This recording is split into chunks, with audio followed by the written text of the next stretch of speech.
Hello and welcome to Micro Live. Later in the program I'll be looking at the winner of last night's Interactive Video Disc Awards. And I've spent this week wrestling with a modem, a computer and an RS-232 interface lead. I'll be joined and talking to John Cole about some of the problems of computer communication. And our American reporter Fref visits the world's first ever Museum of Computing.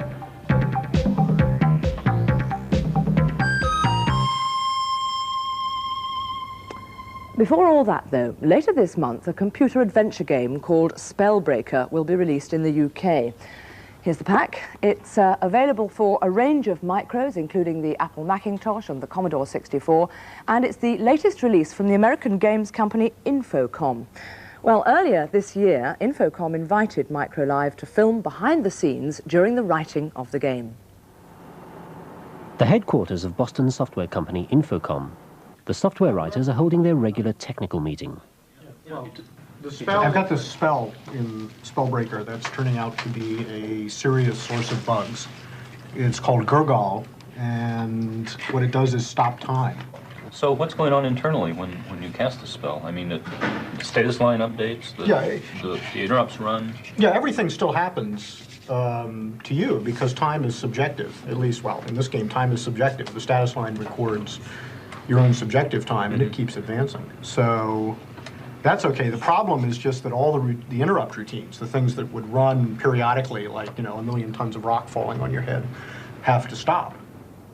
Infocom have won many awards for what they claim is a new art form known as interactive fiction. Their products differ from ordinary computer adventure games. The parsers are more sophisticated. That's the bit of the program that understands what you type in, so your instructions can almost be in ordinary English. And they're written to be read like novels. The company was started in 1979 by 10 adventure game addicts, who also happen to be researchers at the Massachusetts Institute of Technology. We tried to find something small, something very manageable that we could start with. It wouldn't take a lot of work and would bring in some money and get us going. It turned out that the subject we chose, interactive fiction, did more than just bring in a little bit of money.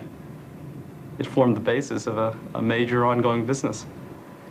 Dave Lebling was another of the original 10. He wrote the latest game, Spellbreaker. Spellbreaker is the third game in a trilogy in which, instead of playing an adventurer, you play a magician. And you advance from being an apprentice to being one of the most powerful magicians in the land. A game like Spellbreaker is not written directly onto a computer. It starts life as a few ideas jotted on paper. Initially, it's almost like writing a book. You come up with a plot. This is a civilization founded on magic, and magic has stopped working. And then you start thinking of logic puzzles and things which will advance the plot and at the same time provide intellectual stimulation for the people who are playing it. The games are coded in a language called ZIL on a mainframe development system. ZIL stands for Zork Implementation Language, Zork being the name of Infocom's first product. And it's a descendant of the artificial intelligence language Lisp.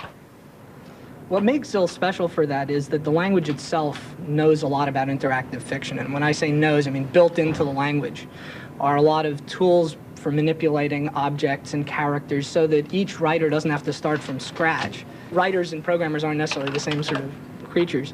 And you really want to give people who are writers the best tools you can to help them write interactive fiction. Because, as you say, it isn't like just writing with a pencil on a piece of paper. But not everyone at Infocom gives the writers an easy time.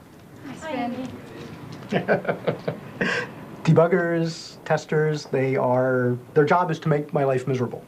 And in fact, they've done such a wonderful job of it that they have filled up an entire book with bugs from my game. And so far, they have contributed over 250 pages of bugs of my game Just 5 bugs per page, pages and pages and pages. Dave, I've got this great bug. I wouldn't doubt it. You walk into the octagonal room, and they're describing the 8 sides of the walls and the runes, and it gets to the south wall, and it just goes crazy. It says south, south, south, south, south, and it just goes on for pages, and it doesn't stop. What happened is I rewrote the thing that prints which walls have runes on them and tells the directions, and I bet I forgot to make it terminate. So, let me take a look. It's probably something very simple. So, why is it not terminating? It really ought to work. Oh well. While Lebling wrestles with the bugs, the designers are putting the finishing touches to the Spellbreaker box. Infocom are renowned for their clever packaging, which often contains clues to help solve the puzzles. But strangely, the visuals don't extend to the screen. Infocom games are purely text. I think there are no graphics in our interactive fiction for the same reason that most novels that you pick up in a store don't have graphics either, which is that the goal is basically for you to use your imagination to picture the scenes rather than trying to depict everything for you. And I think especially since most of the stories are sort of imaginative fiction anyway, I think to some extent if you look at the quality of graphics that you can get on your Apple or your IBM, what you mostly get are cartoon-type graphics. And a more commercial reason may be that without graphics, a condensed version of the compiled ZIL code can be tailored to run on virtually any micro, just by adding a short interpreter program. When a new machine comes out, we get a different bunch of people, which are in our microcomputer support group, to write this relatively small program, this interpreter program for that new machine. And in fact, that's what we're doing now for the new Atari machine and the Amiga machine, which Commodore just announced. And in fact, it's a very small process. It's just a couple of months.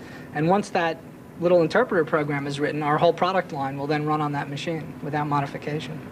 And finally, a sneak preview of one of the problems from Spellbreaker. In one point in the game, there is an idol, a temple containing a basalt idol of great size and ferocious aspect. And you climb up the idol and look in its mouth. And when you look in its mouth, you find that indeed in the idol is a cube. Except when you try to reach it, you find that there's not enough room for your arm to fit between its razor-sharp teeth. So the problem is, how do you get this silly cube out of the idol's mouth? For example, I tried taking it and you couldn't, so I can try open the mouth, and it says, not a chance. I can try hit the mouth with the knife. Now I have a knife.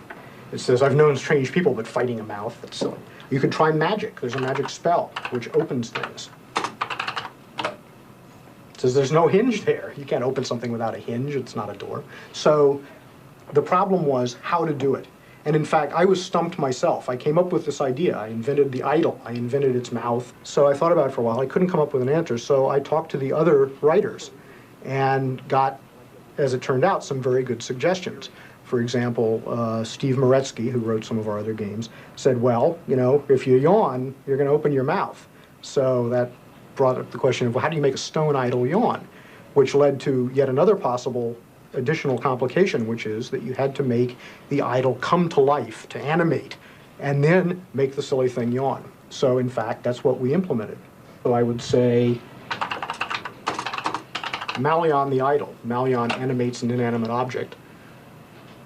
And it doesn't work. A bug immediately. Oh, of course, yes, I know exactly what I did wrong. Stupidly, I'm sitting on the idol, and I brought it to life. Now, if you had a flea on you, you would find it and eradicate it pretty quickly. Well, the idol did exactly the same thing to me. Just goes to show that the writers of the games can't play them any better than anyone else.